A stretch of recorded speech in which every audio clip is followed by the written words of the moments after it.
ఈ కుక్క 10 రోజులుగా ఏమీ తినలేదు. ఒకరోజు టోగో అదృష్టవశాత్తు ఒక తిమింగలం శవాన్ని కనుగొన్నాడు. అతను తినడం ప్రారంభించబోతున్న సమయంలో అకస్మాత్తుగా తిమింగలం పొట్టలోనుంచి ఒక సీల్ బయటకు వచ్చింది. ఆ ప్రదేశం తన ప్రాంతమని భావించి కోపంతో టోగోపై దాడి చేయడం ప్రారంభించింది. టోగో భయంతో కిమాత్ మూర్ఛపోయే స్థితికి చేరాడు. అంటార్కిటికాలో ఇలాంటి జంతువును మొదటిసారి చూడ్డం అతనికి ఏలియన్ను చూసినట్లుగా అనిపించింది. కాని కొద్దిసేపటికి తేరుకుని టోగో లొంగిపోలేదు. త్వరగా ఏదైనా తినకపోతే తాను చనిపోతాడని అతనికి తెలుసు. ధైర్యం కూడగట్టి సీల్ దగ్గర ఆహారం అడగడానికి ప్రయత్నించాడు. కాని సీల్ పంచుకోవాలనే ఉద్దేశం లేకపోయింది. తీవ్ర ఆకలితో టోగో అకస్మాత్తుగా దాడిచేసి పెద్ద మాంసం ముక్కను కొరికి పారిపోయాడు. దీంతో సీల్ మరింత కోపంగా మారింది. అది నీటిలోకి దూకి వెంటాడింది. అదే సమయంలో కుక్కల గుంపు అక్కడికి వచ్చి తిమింగలం మాంసం తినడం ప్రారంభించింది. ఇది దృష్టి మళ్లించే ప్రణాళిక. తాను మోసపోయానని గ్రహించిన సీల్ తిరిగి వచ్చింది.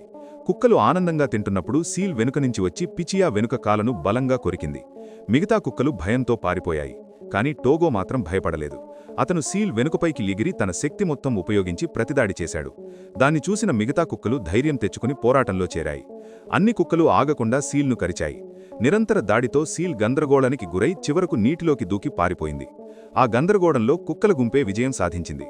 కాని వారి నాయకురాలు పిచియా నిలబడలేని స్థితిలో ఉంది. ఆమె వెనుక కాలు తీవ్రంగా గాయపడింది. తన వల్ల గుంపు బాధపడకూడదని పిచియా నొప్పిని భరించి వారితో కలిసి తిరిగి తిమింగలం దగ్గరకు నడిచింది.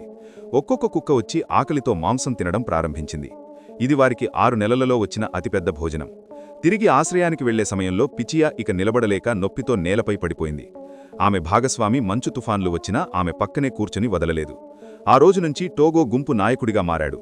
కాని ప్రతిసారీ ఆహారం దొరికితే ముందుగా పిచియా ముందు ఉంచి ఆమె పంచే వరకు ఎదురుచూసేవాడు. అయితే పిచియా ప్రతిసారీ ఆహారాన్ని తిరిగి నెట్టేది. గుంపు గౌరవం ఆమెను భారంగా మారనివ్వలేదు. తన స్నేహితులు తక్కువ బాధపడాలని ఆమె కోరుకుంది, తానే బాధపడాల్సి వచ్చినా. ఇది చూసి మిగతా సభ్యులు కూడా టోగోలా చేయడం ప్రారంభించారు. అందరికీ అతని ఉద్దేశ్యం అర్థమైంది.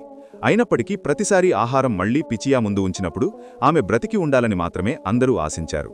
మరి మీరు టోగో స్థానంలో ఉంటే మీ ఆహారాన్ని ముందుగా పిచియాకు ఇస్తారా? ఇలాంటి మరిన్ని వీడియోల కోసం వెంటనే మా ఛానల్ను సబ్స్క్రైబ్ చేయండి.